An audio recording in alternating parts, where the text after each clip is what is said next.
વ્યસ્ત જીવનમાં ભગવાનને કેવી રીતના યાદ કરવા, કેવી રીતે તેમની સાથે ઘટ સંબંધ બાંધવું. આજે અમને તમને ભક્તિના એવા માર્ગ પર લઈ જઈશું જેને કૃપાનો માર્ગ કહેવામાં આવે છે. એક એવો માર્ગ જેને અપનાવવા માટે તમે ઘર, પરિવાર અથવા જવાબદારીઓ છોડવાની જરૂર નથી. આ છે પુષ્ટિ માર્ગ. તો ચાલો જાણીએ કે પુષ્ટિ માર્ગ શું છે, તેની શરૂઆત કેવી રીતના થઈ છે.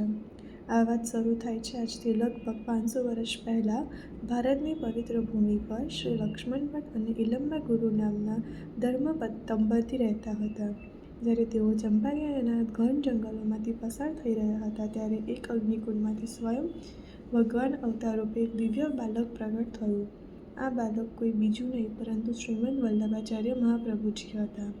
બાળપણમાં જ તેમની બુદ્ધિ એટલી જ હતી કે તેમણે નાની ઉંમરમાં તમામ વેદો, શાસ્ત્રોનું જ્ઞાન પ્રાપ્ત કરી લીધું. તેમણે સમગ્ર ભારતની 3 વખત પરિક્રમા કરી અને મોટામાં મોટા વિદ્વાનોને પોતાના જ્ઞાનથી પરિચિત કર્યા. પરંતુ મહાપ્રભુજીના મનમાં એક ચિંતા હતી. કલિયુગના ભાવથી જીવો ભગવાનથી વિમુખ થઈ રહ્યા હતા.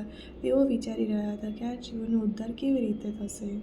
આ જ ચિંતામાં જ્યારે તેઓ ગોકુલમાં યમુનાજી કિનારે બેઠા હતા ત્યારે શ્રાવણ માસની એકાદશીએ મધરાત્રિએ સ્વયં ભગવાન શ્રી કૃષ્ણ તેમને સાક્ષાત દર્શન આપ્યા.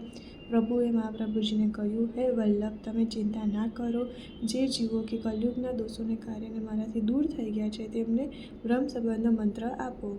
આ મંત્રથી તેમના બધા દોષ દૂર થઈ જશે અને હું તેમને સ્વીકારી લઈશ. અહીંથી જ શરૂ થાય એ માર્ગ જેને આપણે પુષ્ટિ માર્ગે કહીએ છીએ.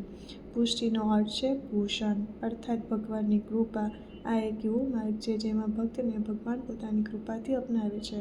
ભક્તિના બીજા માર્ગોમાં ભગવાનને મેળવવા માટે કઠોર તપ અને નિયમનું પાલન કરવું પડે છે, જેને મર્યાદા માર્ગ કહેવાય છે. પરંતુ પુષ્ટિ માર્ગમાં કૃપાનો માર્ગ, જ્યાં ભક્ત પ્રયત્નોથી વધારે ભગવાનની કૃપા મહત્વ છે. જેમ એક બાળક પોતાની માતાને પુકારે છે અને માતા તરત જ તેને ગોદમાં ઉઠાવી લે છે, એમ જ ભગવાન પોતાની કૃપાથી ભક્તને અપનાવી લે છે. પુષ્ટિ માર્ગનું હૃદય છે સેવા. આ કોઈ કર્મકાંડ નથી, પરંતુ પ્રભુ પ્રત્યેનો પ્રેમ ભાવ છે.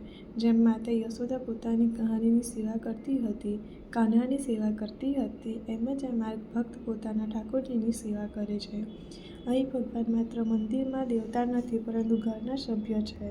આ માર્ગમાં સંન્યાસ નહીં પણ ગૃહસ્થ રહીને પ્રેમથી સ્વીકારવાની પ્રેરણા અપનાવવામાં આવે છે. પુષ્ટિ માર્ગમાં શ્રી વલ્લભાચાર્ય દ્વારા સ્થાપિત ભગવાન શ્રીનાથજીની કૃપાનો એવો દિવ્ય માર્ગ છે જ્યાં ભક્ત ઘર, પરિવાર સાથે રહીને પણ પ્રેમપૂર્વક પ્રભુની સેવા કરે છે.